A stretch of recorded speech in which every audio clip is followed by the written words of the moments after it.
The HOA cut off power to James's house, knowing his mother was on life support. All because of unpaid, bogus fines. At the center of it all stood Karen Strickland, a ruthless HOA president who saw herself as untouchable, enforcing rules with an iron fist, even at the cost of a woman's life. But James wasn't about to let this slide. He took the fight to social media, the courts, and the law itself, turning the HOA's own power against them. And trust me, when karma came knocking, it didn't just take down Karen, it burned the entire HOA to the ground.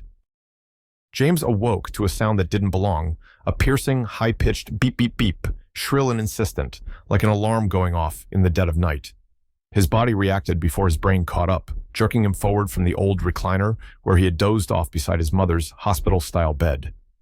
The dim glow of the nightlight barely illuminated the room, casting long shadows over the frail figure lying beneath crisp white blankets. Then, just as suddenly as it had started, the sound cut off. The machine's display went black, and worse, the soft hum of the ventilator stopped. For the first time in nearly a year, the room was silent. James's pulse spiked. That machine was his mother's lifeline. It had been running 24/7 since ALS stole her ability to breathe on her own. If it wasn't working, she wasn't breathing. He turned to her in pure instinct, his heart hammering against his ribs.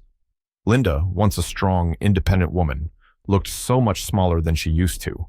The disease had wasted her body, leaving only a shell of the mother he remembered. And now, without the ventilator, her chest was barely moving. "Mom?" His voice cracked, fear gripping his throat like a vice. She didn't respond. James launched himself forward, fingers fumbling to check the connections. Maybe a loose plug, a trip breaker. His brain raced through every possible explanation as he yanked out the cords and shoved them back in. Nothing. He tried the emergency battery backup. Dead. His fingers shook as he reached for the bedside lamp and flicked it on. It worked. The house had power. James stared at the lamp for half a second, confusion tangling with the dread rising in his chest. If the power was on, then his mother's ventilator should be working. So why wasn't it? His eyes darted to his phone, still sitting on the nightstand, charging as normal. The power wasn't out. The realization hit him like a fist to the gut. Something targeted the ventilator. His mother's life support had been cut off deliberately. Oh my God. The panic slammed into him full force. 911. Call 911. His hands were shaking so badly he almost dropped his phone as he dialed. Ring. 911. What's your emergency? My mom's ventilator just shut off. James practically screamed into the receiver. She has ALS. She can't breathe on her own. The power is on, but the machine isn't working. I don't know what to do. Sir, stay calm. Is she responsive? James turned back to Linda. Her lips were turning blue. She's barely breathing. She needs oxygen now. Paramedics are en route. Do you have a portable oxygen supply? Portable oxygen. Yes. James bolted across the room, yanking open the storage cabinet and fumbling with the emergency oxygen tank. His fingers were slick with sweat as he twisted the valve, adjusting the flow. He grabbed the mask and pressed it over his mother's nose and mouth, willing the weak stream of oxygen to be enough. Come on, come on, come on. Linda made a faint, wheezing sound. It wasn't enough. James felt his lungs constrict with sheer terror. Then, out of the corner of his eye, something caught his attention. A bright orange slip of paper taped to the front door. His stomach dropped. No. Moving on autopilot, he sprinted to the door and ripped the notice off the frame. His eyes scanned the text, the letters blurring together as a red-hot fury built in his chest. Final notice due to unpaid fines. Your power service has been temporarily suspended. James froze. His hands clenched around the paper so tightly it crumpled in his grasp. This wasn't a power outage. This wasn't an accident. The HOA had done this. They had cut the power to his mother's life support system. On purpose. His heart pounded so hard he could hear the blood rushing in his ears. The entire world around him blurred into a haze of disbelief and rage. His mother was dying, and someone had made the choice to let it happen. James didn't think. He just ran. Barefoot, in nothing but sweatpants and a hoodie, he bolted out the front door into the freezing night, the sharp bite of the pavement cutting into his soles. The phone was already against his ear as he sprinted down the street, his fingers numb, but gripping it like a lifeline. The call was still connected. "My mother's on a ventilator. The HOA shut off the power. She's going to die," he shouted into the phone, his voice cracking with panic. The dispatcher's voice was calm, too calm, like she was handling just another routine emergency. "Sir, stay on the line. An ambulance is already en route." "How long?" James snapped, his breath ragged, his feet pounding against the pavement. "Approximately 8 minutes. 8 minutes. She doesn't have 8 minutes." James nearly collapsed right there in the middle of the street, but he forced himself forward. If the HOA was responsible for this, he was going straight to the source. His target was just a few houses down, a perfectly manicured lawn, a garden lined with neat little solar lights, a porch adorned with a welcome mat that had never felt less welcoming in its entire existence. James slammed his fist against the door. Bam, bam, bam. "Open up," he bellowed. For a second, nothing happened. Then the porch light flicked on with an almost theatrical slowness. The door cracked open an inch, revealing a pair of narrowed, watchful eyes. Karen Strickland, the HOA president, the self-appointed ruler of the neighborhood. The woman who had spent years micromanaging everyone's lawns, parking spots, mailbox colors, and now his mother's ability to stay alive. Her expression flickered with mild irritation, like she was dealing with a door-to-door salesman instead of a desperate man whose mother was suffocating to death in her own bed. James didn't wait. "You shut off my power," he hissed, rage curling around every syllable. "My mom is on a ventilator. She can't breathe. You just killed her." Karen raised a perfectly plucked eyebrow and tilted her head in feigned confusion. "Oh, that's unfortunate." Unfortunate. James felt something snap inside him. His blood boiled so fast, it was a miracle he didn't punch straight through the door. "You think this is a joke?" His voice shook. "She's dying in there, Karen. Turn the power back on." Karen sighed, exasperated. "You were given multiple warnings about your unpaid fines," she said, crossing her arms over her robe. "We followed the bylaws.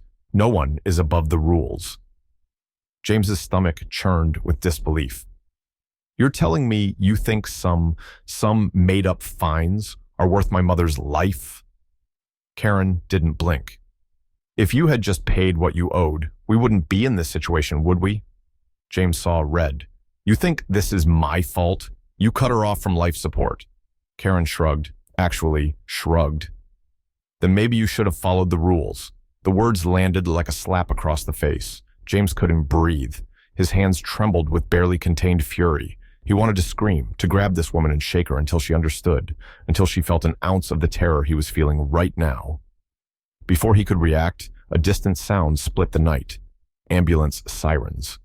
James's head snapped toward the road. Flashing red and white lights barreled toward his house. It was happening. His mother was dying, and he was wasting time with this monster. He turned on his heel and ran, the cold air burning his lungs. Every second counted now. But as he sprinted back, one thought burned itself into his mind. The HOA had just made the worst mistake of their lives. James sat in the ER waiting room, his legs bouncing restlessly, his fists clenched so tight his nails dug into his palms. The fluorescent lights overhead buzzed like angry hornets, adding to the restless tension clawing at his insides. He had never felt so powerless. His mother lay somewhere beyond those sterile double doors, fighting for her life. Not because of illness, not because of bad luck, but because a power-drunk HOA president decided to play God. He had done everything he could. The paramedics had arrived in time to stabilize her, barely. They had rushed her to the hospital, but the damage had already been done. Too many minutes without proper oxygen. Too many brain cells starving. When the doctor finally emerged, his face was grim. "She's stable," he said, voice carefully neutral. "But she suffered prolonged oxygen deprivation. We won't know the full extent of the damage for a few more days. There could be cognitive decline, memory issues, or..."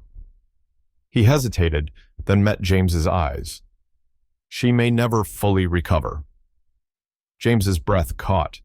His mother, the woman who had raised him, fought for him, sacrificed everything for him, was now permanently weakened because of a manufactured power play. This wasn't just HOA overreach. This was attempted manslaughter.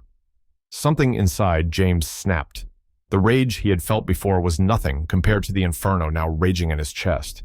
They thought they could get away with this. They thought they could play with people's lives and walk away unscathed. They were about to learn how wrong they were. James didn't wait. The moment he left the hospital, he went scorched earth.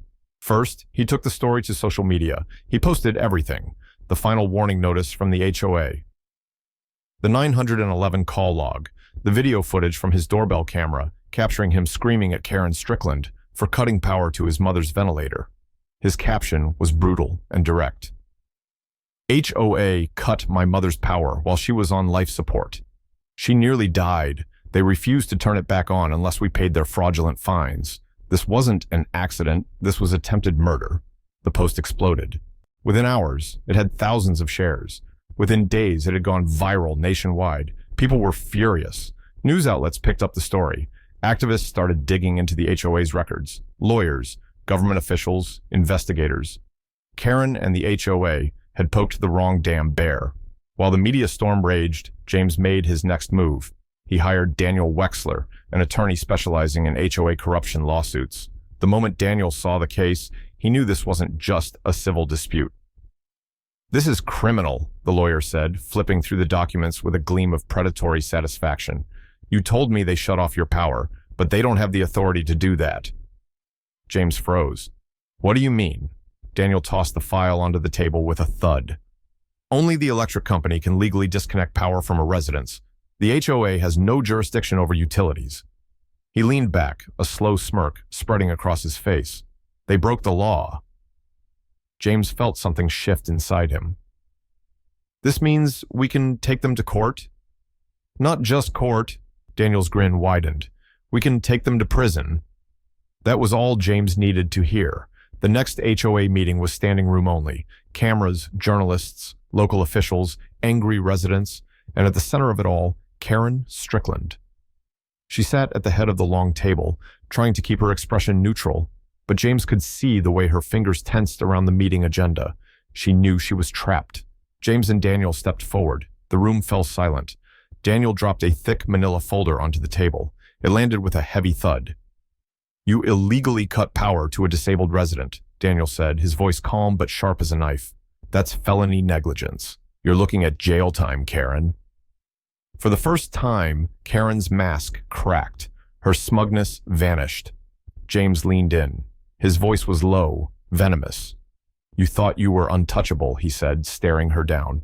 "You're not." The cameras flashed. The journalists scribbled, and for the first time, Karen Strickland had nothing to say. The news broke before Karen could even catch her breath. The footage of James confronting her at the HOA meeting, her stunned silence, the pile of evidence dropped in front of her like a death sentence, was everywhere. Local news, national news, social media. It spread like wildfire. Within 24 hours, HOA members were bombarded with hate mail and death threats. The neighborhood's once pristine streets were now lined with protesters carrying signs that read, "Murder by HOA, Justice for Linda, Shut them down." By the end of the week, Karen was in handcuffs. James stood outside as two uniformed officers escorted Karen from her home. Her hair was unbrushed. Her usual air of superiority was gone, replaced with wide, unblinking panic. "This is ridiculous," she screeched. "You can't arrest me for following community rules. Click. The cuffs snapped shut around her wrists. James watched every second of it. He wanted to feel satisfied. He wanted to gloat, to say something cruel, but he didn't need to. Karen's life was already in ruins. The HOA was crumbling. Her reputation was destroyed, and she knew it. The moment she locked eyes with James, her face twisted into something he almost mistook for desperation. She opened her mouth, maybe to beg, maybe to apologize. James turned away before she could. She had already said enough. Karen's arrest set off a chain reaction. With the president gone, the HOA descended into chaos. Members started jumping ship. One by one, they resigned, scrambling to distance themselves. Even the people who had once defended Karen now pretended they had no idea what she was up to. "We never agreed to this," one board member sobbed during a public hearing. "Karen acted on her own." But it was too late. The lawsuits started pouring in. James had been the first to file, but once his case went public, he wasn't the only one. At least a dozen families had stories of Karen's abuse of power, fines for imaginary violations, threats of foreclosure over unpaid fees, harassment, and intimidation. The HOA's legal fund collapsed overnight. By the end of the month, the board held a vote. The HOA was officially dissolved. Their rules, their power, their entire existence, gone. And just like that, the tyrants who had lorded over the neighborhood were nothing more than a bad memory. James didn't stop there. He worked with local lawmakers to introduce a new bill, the Linda Thompson Homeowner Protection Act, a law ensuring that no HOA could ever shut off power to a disabled resident again. The bill passed with overwhelming support. James sat in the audience as it was signed into law, his mother's name forever tied to a change that would protect others. She never fully recovered. Her voice was softer now. Her mind drifted more often than it used to. But when James told her what he had done, how her suffering had changed things for the better, she squeezed his hand and whispered, "Good." That was all the validation he needed. On a cool evening, just as the sun was setting, James made one last trip to the old HOA office. It was abandoned now. The once pristine landscaping had started to wither. The glass door, which had once carried the emblem of the HOA, had been shattered by an angry mob weeks ago. James reached into his pocket and pulled out the final warning notice they had left on his door, the same one that nearly killed his mother.